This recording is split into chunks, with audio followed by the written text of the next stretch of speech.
Hi guys! Welcome back to my channel. This is Cecile. Again, ang pag-usapan natin ngayon ay tungkol sa annulment. Sasagutin ko guys yung ibang mga question ng ating mga viewers at saka guys yung mga nagme-message sa akin sa Facebook Messenger ko.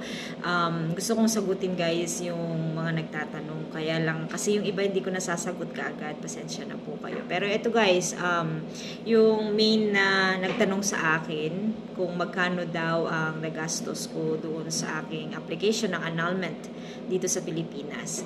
So, approximately guys, ang cost ng annulment dito sa Pilipinas is 200,000 to 500,000 pesos. It can be less than 200. It can be more than 500,000. Depende po yan sa application ninyo or depende yan sa lawyer ninyo. Pero yung sa akin guys, kung tatanungin nyo ako talaga is yung nagastos ko is more than 400,000 yung nagastos ko. The reason why is may mga iba pa akong binayaran dun sa mga transaction, sa mga pag-send ng mga documents from the lawyer, and then meron pa akong mga extra, may mga extra pa guys akong binayaran along the way nung nagpa-process na ako ng aking annulment. Meron yung iba guys na nakausap ko na umapply ng annulment. Meron yung iba 150,000, yung iba naman 180,000. Pero yung iba guys, wala rin silang parang yung lawyer, hindi na rin sila kinontak, basta inag-aantay na lang sila ng result. Pero yung sa akin guys kasi, yung communication namin ng aking lawyer, talagang active. So, nag-update ako, nagtatanong din ako, ganon. And then, yung iba guys kasi may mga extra pa. Yung iba sinasabi 120,000 pero yung iba may mga extra pa rin binabayaran para sa ibang mga processing ng documents. So yun guys, and then meron akong mga question na sasagutin din tungkol doon sa pwede na ba daw magpakasal pagkatapos ng ng pagka na-annul ka na. Pag na-annul na guys, magiging single ka na pag na-approve na yon, magiging single individual na. So meaning, pag single ka, and then you are free to marry someone else. So ibig sabihin, pwede ka nang ikasal uli. Kaya nga nag-apply ng annulment. Kasi yung iba guys na umapply ng annulment para gusto uling magpakasal. So yung iba naman, umapply ng annulment para magkaroon sila ng freedom. Right? Pero doon sa mga nagtatanong guys kung pwedeng ikasal ulit after the annulment, yes po. Once na yung marriage is annulled, pwede na po kayong magpakasal ulit. So, you're free to marry someone else. Alright? And then yung iba guys, ano ba yung mga ibang mga katanungan ng iba nating mga kababayan?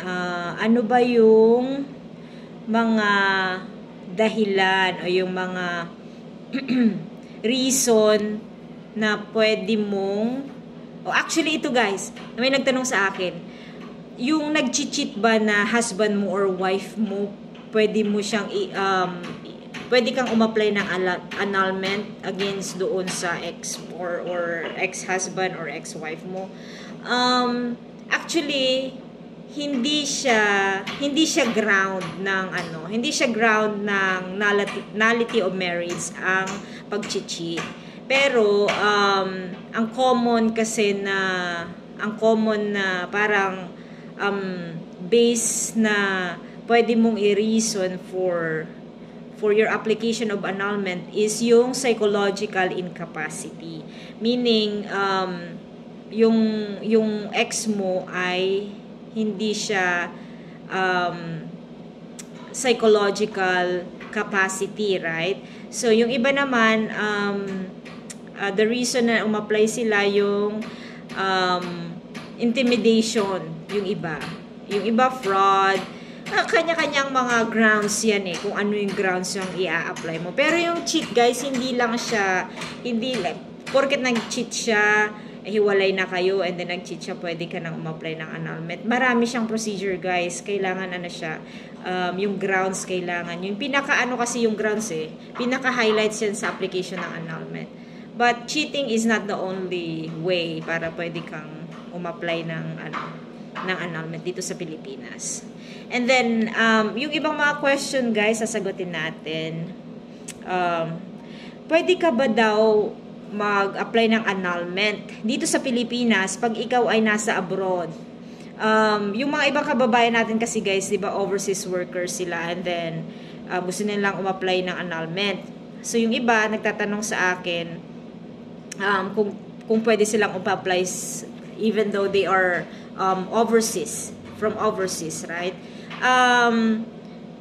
Yes, pwede kayong umapply ng annulment. May procedure yan guys, pero you also need to communicate with your lawyer kung paano nyo gagawin yung mga procedure. Kasi may mga procedure din silang, may mga isaset sa inyo yung lawyer, ganon.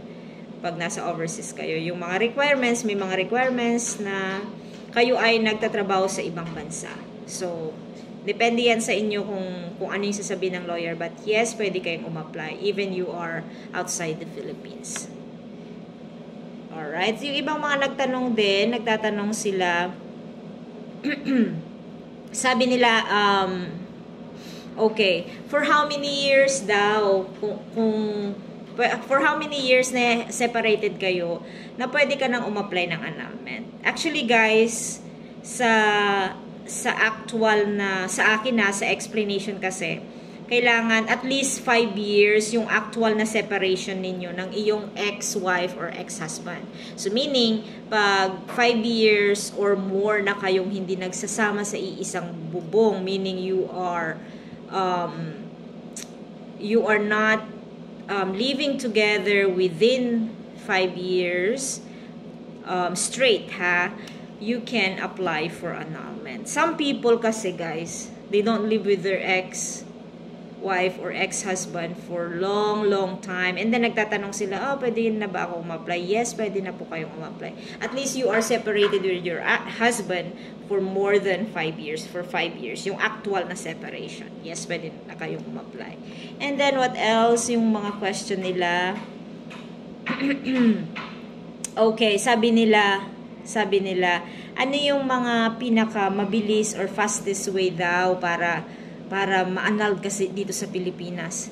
Actually, wala siyang guys wala siyang pinaka parang, ito yung gagawin mo para mabilis yung annulment. Kasi may law tayong sinusunod, di ba? Pero sa aking experience, kasi wala akong a lot of knowledge before ako umapply ng annulment. Ito, natutunan ko to habang nagpo-process ako ng annulment. Kailangan guys, yung documents mo, kailangan ready na siya ahead of time pa. Pagplano mo nang umapply ng annulment this year, for example, dapat ni-ready mo na few months ago, ganun. Kasi it takes a while also to process yung mga ibang mga documents na kakailanganin ng lawyer ninyo. So yun yung na-learn ko along the way nung nagpo-process ako ng aking annulment. So you gotta prepare all your documents beforehand pa lang para magkaroon ka na para less time yung pag-aantay ng lawyer sa mga documents mo.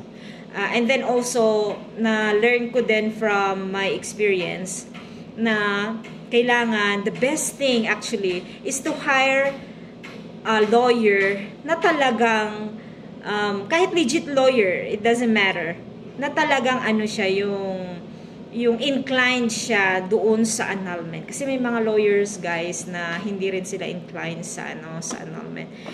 Make it sure na yung lawyer ninyo may background na or mayroon na siyang experience na client na nagpa-annul na. So I think one thing na maisi-share ko guys, kasi na-learn ko yan from other friends of mine na umapply ng annulment, the people I know, the people I met online na umapply ng annulment dito. I learned from them and from my own experience also na it's better for us sa mga gustong umapply na mag-hire kayo ng lawyer na inclined talaga sa annulment o meron na siyang experience tungkol sa annulment.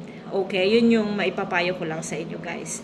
And then, ano pa yung the last question I wanted to, kasi mahaba na yung ating video. Ano pa guys yung mga question nila, mga question ng ating mga viewers. Sabi nila, bakit daw ang tagal-tagal na hindi pa nagkaroon ng divorce? Bakit bakit ang dami-dami sinisingil, ganyan-ganyan, ang dami pang kung ano-ano pa raw ginagawa para lang ma-approve yung divorce, bakit hindi pa i-approve agad. Kasi guys, may mga procedure din. Kasi we don't have a choice, di ba, na magkaroon ng divorce yet dito sa Pilipinas. Kaya kami, yung mga umapply na ng annulment, nag-apply kami ng annulment.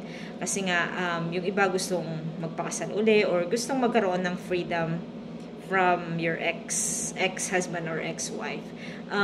Hindi rin siya ganun kadali, guys. For me, just be patient and don't focus sa sa result or ng annulment mo, kasi pag nakapokus ka lang doon, marami ka pang pwedeng gawin habang nag-aantay ka, or you can plan something else for yourself, for your life, some other options na na pwede mong gawin sa sarili mo. It's not only the annulment kasi yung yung focus natin. Alam ko guys, it's not easy like to provide for the payment for the processing of your annulment. But then it's actually the more you wait, the more yata na tumatagal. So yun lang yung na-learn ko guys. So anyways, I'll see you guys again sa aking next video. And if you guys have a question, then you could ask me through my Facebook Messenger. You can reach me out. You can put a comment down below, and then I can answer it privately or in your comments also. Alright? And I'll see you guys again. Thank you. Bye!